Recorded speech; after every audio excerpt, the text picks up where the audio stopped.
Well, hello there. Welcome to the show. I'm Tom, your host, and this is Tom's Day Trips, a cruise show. Today we're going to talk about Transatlantic Cruises. Are they worth it? Budget-wise, entertainment-wise, boredom for so many sea days in a row for some folks.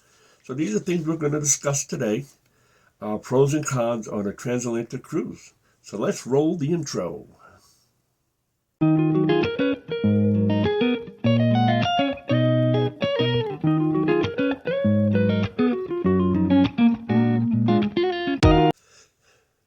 All right, now let's talk about transatlantic cruising.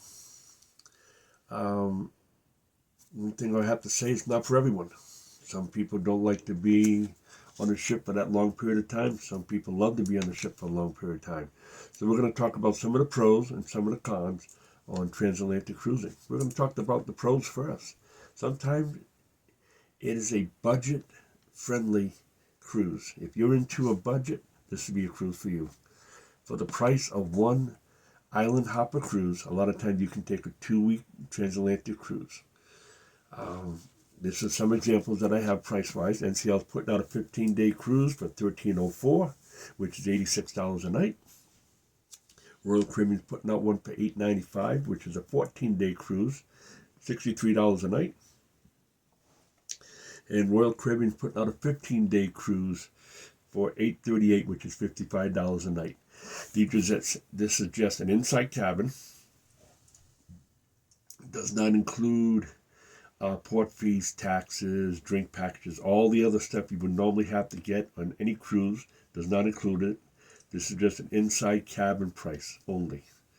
So to me, that is a value and a half.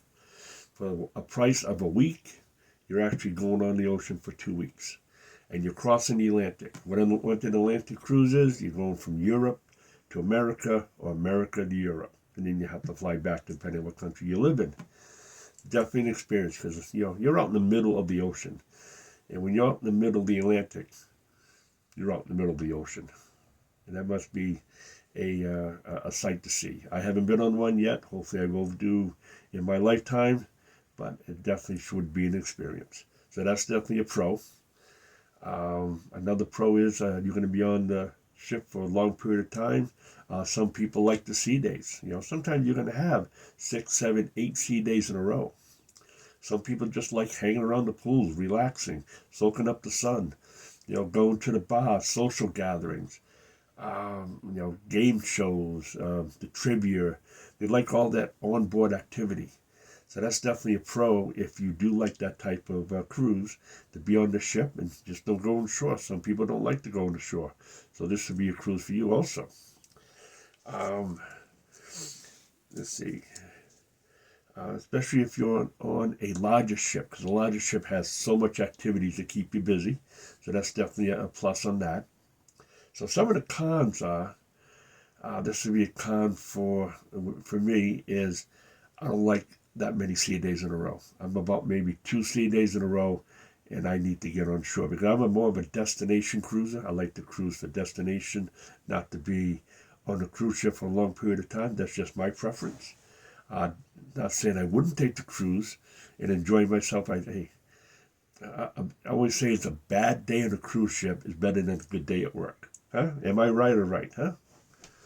So this is one of the cons that I would have, is the length of sea days. Of course, you're going to have port days because half the cruise is on the ocean, and then the other half, depending what side of the continent you are, you got your port days.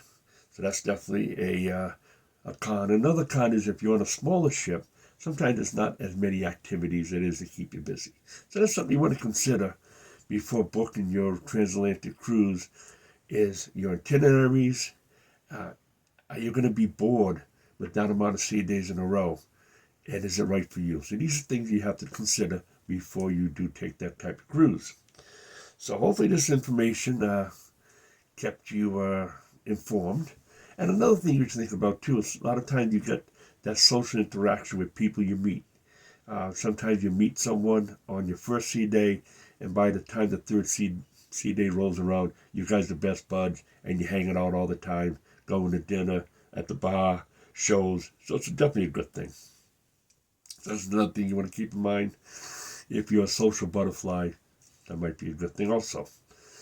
So hopefully this information was good for you. I do appreciate you tuning in today. And until next time, I might be seeing you on a transatlantic cruise or a regular cruise. So I want to thank you very much for watching. Bye.